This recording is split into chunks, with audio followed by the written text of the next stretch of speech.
ओम शांति। 27 अगस्त 2025 की मुरली से सुनते हैं बाबा के आज के अनमोल मधुर महावाक्य।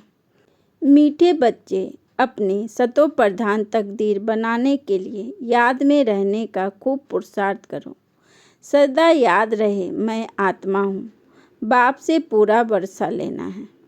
मीठे बच्चे, अपनी सतो प्रधान तकदीर बनाने के लिए याद में रहने का खूब पुरुषार्थ करो। सदा याद रहे मैं आत्मा हूँ, बाप से पूरा वर्षा लेना है। प्रश्न: बच्चों को याद का चार्ट रखना मुश्किल क्यों लगता है? उत्तर: क्योंकि कई बच्चे याद को यथार्थ समझते ही नहीं। बैठते हैं याद में और बुद्धि बाहर भटकती है, शांत नहीं होती। वह फिर वायुमंडल को खराब करते हैं। याद करते ही नहीं तो चार्ट फिर कैसे लिखें? अगर कोई झूठ लिखते हैं तो बहुत दंड पड़ जाता है। सच्चे बाप को सच्चा बताना पड़े। गीत: तकदीर जगा कर आई हूँ। ओम शांति। रूहानी बच्चों को फिर भी रूहानी बाप रोज रोज समझाते हैं कि जितना हो सके देही अभिमानी बनो, अपने को आत्मा निश्चय करो और बाप को याद करो, क्योंकि तुम जानते हो हम उस बेहद के बाप से बेहद सुख की तकदीर बनाने आए हैं, तो जरूर बाप को याद करना पड़े। पवित्र सतो प्रधान बने बिगर सतो प्रधान तकदीर बन नहीं सकते। यह तो अच्छी रीति याद करो, मूल बात है ही एक। यह तो अपने पास लिख दो।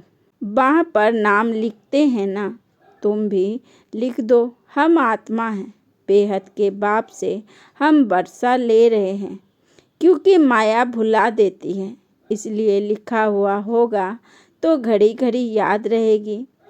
मनुष्य ओम का व कृष्ण आदि का चित्र भी लगाते हैं याद के लिए। यह तो है नए ते नई याद। यह सिर्फ बेहद का बाप ही समझाते हैं। इस समझने से तुम सौभाग्यशाली तो क्या पदम भाग्यशाली बनते हो। बाप को ना जानने के कारण, याद ना करने के कारण कंगाल बन गए हैं। एक ही बाप है जो सदैव के लिए जीवन को सुखी बनाने आए हैं। भल याद भी करते हैं परंतु जानते बिल्कुल नहीं। विलायत वाले भी सर्वव्यापी कहना भारतवासियों से सीखे हैं। भारत गिरा है तो सब गिरे हैं। भारत ही रिस्पॉन्सिबल है अपने को गिराने और सबको गिराने। बाप कहते हैं मैं भी यहाँ ही आकर भारत को स्वर्ग सचखंड बनाता हूँ। ऐसा स्वर्ग बनाने वाले की कितनी ग्लानि कर दी है, भूल गए हैं। इसीलिए लिखा हुआ है यदा यदा ही। इसका भी अर्थ बाप ही आकर समझाते हैं। बलिहारी एक बाप की है, अभी तुम जानते हो। बाप आते हैं जरूर, शिव जयंती मनाते हैं, परंतु शिव जयंती का कदर बिल्कुल नहीं है। अभी तुम बच्चे समझते हो, जरूर होकर गए हैं जिसकी जयंती मनाते हैं। सतयुगी आदि सनातन देवी देवता धर्म की स्थापना वही करते हैं और सब जानते हैं कि हमारा धर्म फलाने ने फलाने समय स्थापन किया। उसके पहले है ही देवी देवता धर्म। उनको बिल्कुल ही नहीं जानते कि यह धर्म कहाँ गुम हो गया। अभी बाप आकर समझाते हैं। बाप ही सबसे ऊंच है और किसकी महिमा नहीं। धर्म स्थापक की महिमा क्या होगी। बाप ही पावन दुनिया की स्थापना और पतित दुनिया का विनाश करते हैं और तुमको माया पर जीत पहनाते हैं। यह बेहद की बात है। रावण का राज्य सारी बेहद दुनिया पर है। हद के लंका आदि की बात नहीं। यह हार जीत की कहानी भी सारे भारत की ही है। बाकी तो बाई प्लाट है। भारत में ही डबल सिरताज और सिंगल ताज राजाएं बनते हैं और जो भी बड़े बड़े बादशाह होकर गए हैं, कोई पर भी लाइट का ताज नहीं होता है सिवाय देवी देवताओं के। देवताएं तो फिर भी स्वर्ग के मालिक थे ना। अब शिव बाबा को कहा जाता है परम पिता पतित पावन। इनको लाइट कहाँ देंगे? लाइट तब देंगे जब बिगर लाइट वाला पतित भी हो।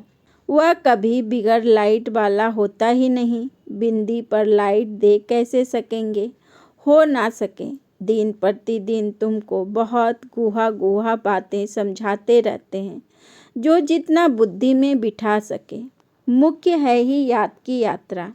इसमें माया के विघ्न बहुत पड़ते हैं। भल कोई याद के चार्ट में 50-60% भी लिखते हैं, परंतु समझते नहीं कि याद की यात्रा किसको कहा जाता है। पूछते रहते हैं इस बात को याद कहें, बड़ा मुश्किल है। तुम यहाँ 10-15 मिनट बैठते हो, उसमें भी जांच करो। याद में अच्छी रीति रहते हैं, बहुत हैं जो याद में रह नहीं सकते, फिर भी वायुमंडल को खराब कर देते हैं। बहुत हैं जो याद में रहने से विघ्न डालते हैं। सारा दिन बुद्धि बाहर भटकती रहती है, सो यहाँ थोड़े ही शांत होगी, इसलिए याद का चार्ट भी रखते नहीं। झूठा लिखने से तो और ही दंड पड़े। बहुत बच्चे भूले करते हैं, छिपाते हैं, सच बताते नहीं। बाप कहे और सच ना बताए तो कितना दोष हो जाता। कितना भी बड़ा गंदा काम किया होगा तो सच बताने में लज्जा आएगी। अक्सर करके सब झूठ बताएंगे। झूठी माया झूठी काया, है ना?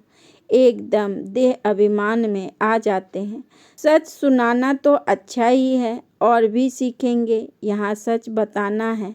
नॉलेज के साथ साथ याद की यात्रा भी जरूर है, क्योंकि याद की यात्रा से ही अपना और विश्व का कल्याण होना है। नॉलेज समझाने के लिए बहुत सहज है, याद में ही मेहनत है। बाकी बीज से झाड़ कैसे निकलता है वह तो सबको मालूम रहता है।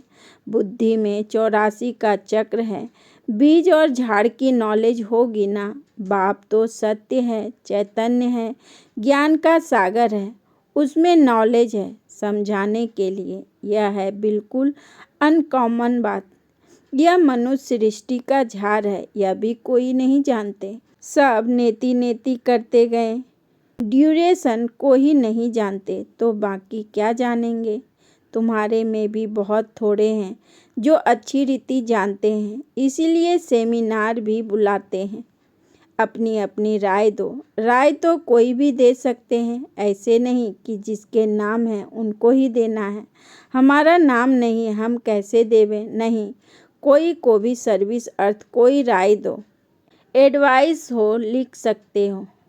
बाप कहते हैं कोई भी राय आए तो लिखना चाहिए। बाबा इस युक्ति से सर्विस बहुत बढ़ सकती है। कोई भी राय दे सकते हैं, देखेंगे किस किस प्रकार की राय दी है। बाबा तो कहते रहते हैं किस युक्ति से हम भारत का कल्याण करें, सबको पैगाम देवें, आपस में विचार निकालो, कर भेजो। माया ने सबको सुला दिया है। बाप आते ही हैं जब मौत सामने होता है।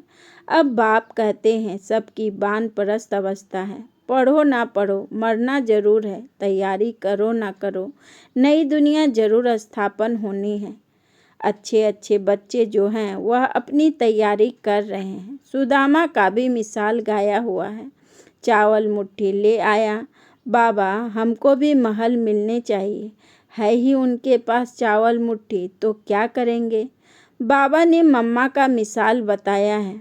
चावल मुट्ठी भी नहीं ले आई, फिर कितना ऊंच पद पा लिया। इसमें पैसे की बात नहीं है, याद में रहना है और आप समान बनाना है। बाबा की तो कोई फी आदि नहीं। समझते हैं हमारे पास पैसे पड़े हैं तो क्यों ना यज्ञ में स्वाहा कर दें। विनाश तो होना ही है, सब व्यर्थ हो जाएगा।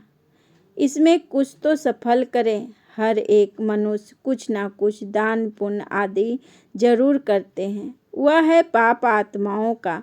पाप आत्माओं को दान पुण्य, फिर भी उसका अकल्याण के लिए फल मिल जाता है। समझो कोई यूनिवर्सिटी कॉलेज आदि बनाते हैं, पैसे जास्ती है, धर्मशाला आदि बना देते हैं तो उनको मकान आदि अच्छी मिल जाएगा, परंतु फिर भी बीमारी आदि तो होगी ना। समझो किसने हॉस्पिटल आदि बनाई होगी तो करके तंदुरुस्ती अच्छी रहेगी, परंतु उसने सब कामनाएं तो सिद्ध नहीं होती है। यहाँ तो बेहद के बाप द्वारा तुम्हारी सब कामनाएं पूरी हो जाती है। तुम बनते हो पावन तो सब पैसे विश्व को पावन बनाने में लगाना अच्छा है ना। मुक्ति, जीवन मुक्ति देते हो सो भी आधा कल्प के लिए। सब कहते हैं हमको शांति कैसे मिले, वह तो शांति धाम में मिलती है। और सतयुग में एक धर्म होने के कारण वहाँ अशांति होती नहीं। अशांति होती है रावण राज्य में। गायन भी है ना, राम राजा राम प्रजा, वह है अमरलोक। वहाँ अमरलोक में मरने का अक्षर होता नहीं। यहाँ तो बैठे बैठे अचानक मर जाते हैं। इसको मृत्यु लोक, उसको अमर लोक कहा जाता है। वहाँ मरना होता नहीं। पुराना शरीर छोड़ फिर बालक बन जाते हैं। रोग होता नहीं। कितना फायदा होता है। श्री श्री की मत पर तुम एवर हेल्दी बनते हो तो ऐसे रूहानी सेंटर्स कितने खुलने चाहिए। थोड़े भी आते हैं, वह कम है क्या। इस समय कोई भी मनुष्य ड्रामा के ड्यूरेशन को नहीं जानते हैं। पूछेंगे तुमको फिर यह किसने सिखाया है। अरे हमको बताने वाला बाप है। इतने ढेर बीके हैं, तुम भी बीके हो। शिव बाबा के बच्चे हो, प्रजापिता ब्रह्मा के भी बच्चे हो। यह है ह्यूमैनिटी का ग्रेट ग्रेट ग्रैंडफादर। इनसे हम बीके निकलते हैं। बिरादरियाँ होती है ना। तुम्हारे देवी देवताओं का कुल बहुत सुख देने वाला है। यहाँ तुम उत्तम बनते हो फिर वहाँ राज्य करते हो। यह किसी को बुद्धि में रह न सके, यह भी बच्चों को समझाया है। देवताओं के पैर इस तमो प्रधान दुनिया में पड़ न सके। जड़ चित्र का परछाया पड़ सकता है, चैतन्य का नहीं पड़ सकता। तो बाप समझाते हैं, बच्चे एक तो याद की यात्रा में रहो, कोई भी विकर्म ना करो और सर्विस की युक्तियाँ निकालो। बच्चे कहते हैं बाबा हम तो लक्ष्मी नारायण जैसा बनेंगे। बाबा कहते तुम्हारे मुख में गुलाब, लेकिन इसके लिए मेहनत भी करनी है। ऊंच पद पाना है तो आप समान बनाने की सेवा करो। तुम एक दिन देखेंगे एक एक पंडा अपने साथ 100-200 यात्री भी ले आएंगे। आगे चल देखते रहेंगे। पहले तो थोड़े ही कुछ कह सकते हैं, जो होता रहेगा सो देखते रहेंगे। यह बेहद का ड्रामा है। तुम्हारा है सबसे मुख्य पार्ट बाप के साथ, जो तुम पुरानी दुनिया को नई बनाते हो। यह है पुरुषोत्तम संगम युग। अब तुम सुख धाम के मालिक बनते हो। वहाँ दुख का नाम निशान नहीं होगा। बाप है ही दुख हरता सुख करता। दुख से आकर लिबरेट करते हैं। भारतवासी फिर समझते हैं इतना धन है, बड़े बड़े महल हैं, बिजलियां हैं, बस यही स्वर्ग है। यह सब है माया का पंप। सुख के लिए साधन बहुत करते हैं, बड़े बड़े महल मकान बनाते हैं, फिर मौत कैसे अचानक हो जाता है।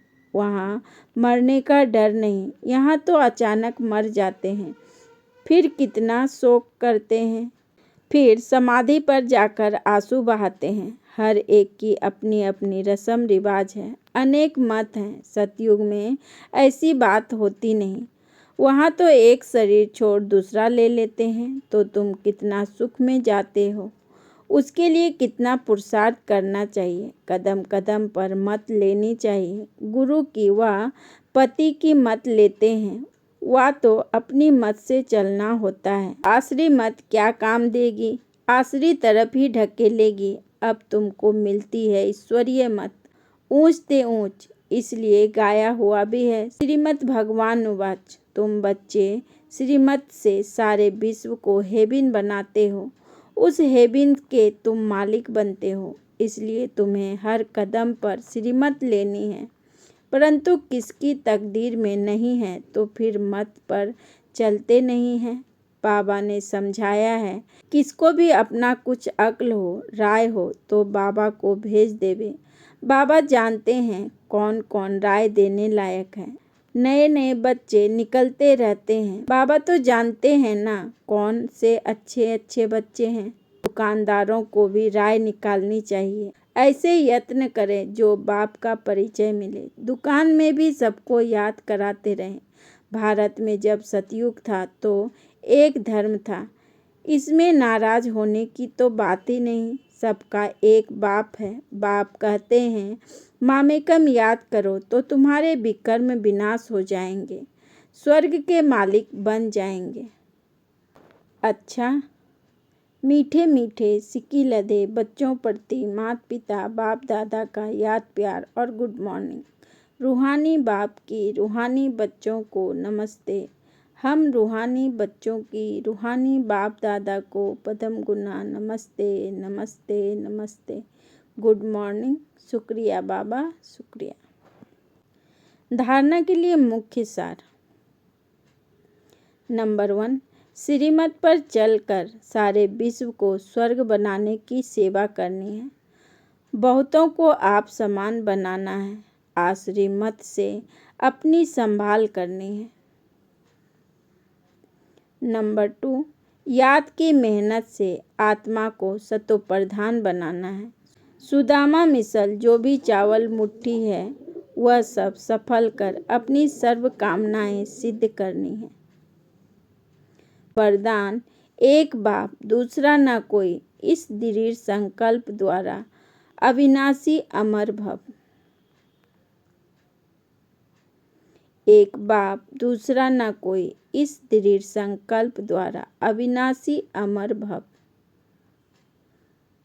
विस्तार में बाबा ने कहा, जो बच्चे यह दृढ़ संकल्प करते हैं कि एक बाप दूसरा न कोई, उनकी स्थिति स्वतः और सहज एक रस हो जाती है।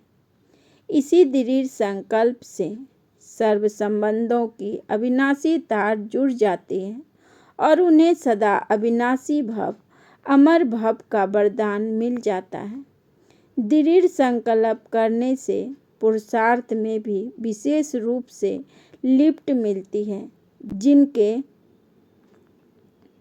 जिनके एक बाप से सर्व संबंध है, उन्हें सर्व प्राप्तियां स्वतः हो जाती हैं। स्लोगन, सोचना, बोलना और करना तीनों को एक समान बनाओ, तब कहेंगे सर्वोत्तम पुरुषार्थी। सोचना, बोलना और करना तीनों को एक समान बनाओ, तब कहेंगे सर्वोत्तम पुरुषार्थी। अच्छा, ओम शांति।